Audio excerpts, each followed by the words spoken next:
Welcome to Know Your Money, where we will explore our relationship with money and how the psychology of it impacts our financial decisions, as everyone thinks about money differently. In our podcast, we'll be presenting a variety of financial topics in an easy-to-understand way, which we hope will assist you with managing your money. Hello, everybody. Welcome to Know Your Money. Craig, Warren, how are we all today? Great, Bron. Another episode. Warren, good to see you. Always a pleasure. Never a chore. I know you guys like that. But yes, lovely to see you too. Awesome. Lovely to see you guys. So this question has come up a few times and I just thought it might be good to explain. Craig, can a person cancel their life annuity? No. End of episode. Awesome. Thanks for coming, No, everyone. jokes aside. So life annuity is once your retirement annuity has matured, or between the age of, after the age of 55, you are compelled to, with 2/3 of the proceeds of your retirement annuity. So you've had a retirement annuity for 30 years. Mm-hmm. It now matures and there's, say, 300,000 in it. You may take 1/3 of it. And there's tax implications, but we won't go into that at the moment. And the 2/3, the 200,000, you have the option of buying two types of annuities. An annuity is a pension. I need a pension to live on, so I've got two options. One option to buy a living annuity. Mm-hmm. This is a product that pays out as long as the money lasts. There are benefits and there are reasons to have it. And there are shortfalls and there are dangers of having that. That's one type of annuity. You can explain a living life. Yeah. And then the other one is a life annuity. And We'll explain the living annuity and the other one maybe. Yeah, we'll do another episode on living annuities because it's quite technical.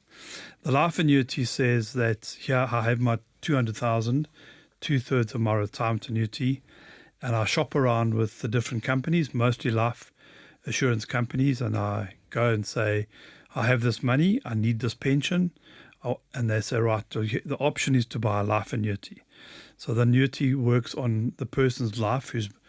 Life expectancy. Yes, but also the person whose retirement annuity has matured now. So they go and buy it. They pass on the 200,000 to the best company that gives them the best interest. And they get a pension for the rest of their life. Mm-hmm. Now, there's a few pensions you can buy in this scenario. And it all depends on your situation. So... you could say, right, I'm married. If I pass away, what about my wife? We still need a pension for her. So you can have a joint life annuity that says that if I pass away, it'll continue until my wife passes away. So it'll carry on. So we might be 110 and we are still getting paid our pension. You can also have an increase on that. You can have an inflation increase or a fixed increase. You need to increase your pension. And it'll depend on what increase you put into, ask the company to quote you on. It will depend on what your monthly income is. So you can increase it as well. So what you're basically saying is if the person has 200,000 Rand, argument's sake, they could come back and say, okay, we'll give you 5,000 Rand a month. Then if it's a joint one, it might be 4,500 Rand a month. Correct, yeah. And if it's one that increases every year, that might only be 4,000 Rand a month, Yes, sort of thing. correct, So yeah. your 200,000 can give you an income, and that income can be changed depending on what criteria you choose, That's right. And there's other ones? There's another one. You can have a guaranteed period. So in other words, if you purchase it today but you both die tomorrow, then you don't want that to stop because you may want to hand something over to your children, and then you can put a guarantee on it. So, okay, I'll have a 10-year guarantee. What does that look like? And that might be even less pension because you're putting a guarantee. But a 10-year or 15-year guarantee. The guarantee means that if you pass away any time within the first 10 years or 15 years, the pension will continue to pay until the end of that term. So you're guaranteed to get your pension paid over 10 years or 15 years. It'll go to your children. Okay. But you can have a joint life with a 10-year guarantee. But you both live longer than 10 years, it'll pay as long as the last person's alive. But if you both die the next day, it'll pay for the next 10 years across to your children. Okay. I think one problem is that, a lot of people say, well, my mom and dad have got this life annuity, or they've got this pension coming in from a life company, and then they pass away, who are the beneficiaries and what's paid to us. And then a lot of times, because it's a life annuity, if they're the last person to die, then it stops. There's no more payout. Yeah. So I think it's just understanding that. So like if you give that 200,000 Rand, that 200,000 Rand doesn't belong to you anymore. It's the monthly amount. So you can't go and change your mind now and say, okay, no, give me my 200,000 Rand back. Whereas with a living annuity, you can change that to a life annuity. Yeah. So that's an important thing to know. Any questions, Warren? Does that make sense? Yeah, I guess. Future self problem? Yeah, I mean, definitely future self problem. But no, I get what you're saying. I think I'm still wrapping my head around the differences between things like annuities and etc. Okay. But do you have a question there? Because maybe someone else has the same thing. Yeah. So the premise of a life annuity in general is you have given a certain amount of money during your lifetime into a policy, I guess, that will pay out to the beneficiary or beneficiaries, whether it's you and your wife or just you, until you die at a certain amount a month. Is that only once you retire? That's right. But there is a voluntary life annuity also. Oh, you can get a voluntary one, yes, correct. What's that? So you don't necessarily have to be 55. You can go to some company and say, I have R1 million.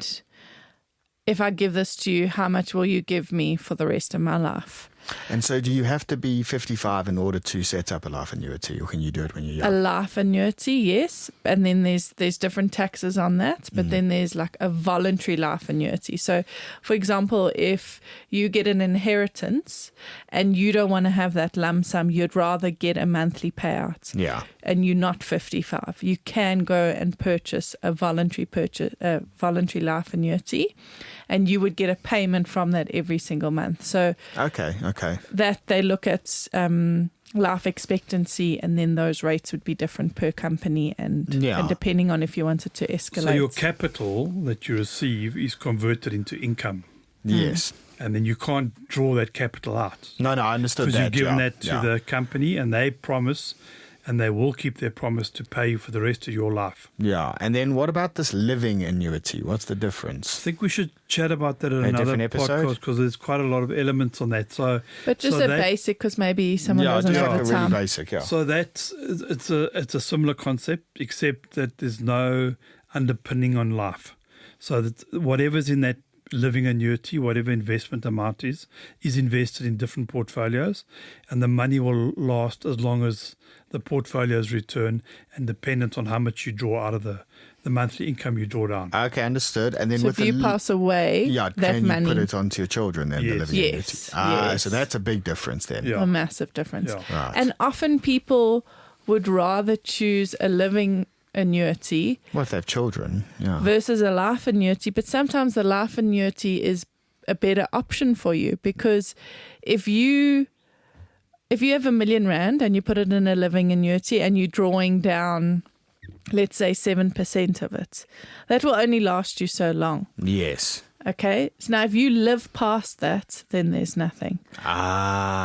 So there's actually a gamble there. Yes. Correct. Yes. On the life annuity, if you say it's a certain amount, so it's 5,000 Rand, that 5,000 Rand is guaranteed for life. So yes, children are important, but what you can do is also have a mix of both. So you can have some in a living annuity and some in a life annuity, and that's important. So from when we advise people, whatever your expenses are, make that a life annuity, because you know that those are always covered. Yeah. If you have additional money, that you can have in a living annuity and leave to the beneficiaries. Yeah.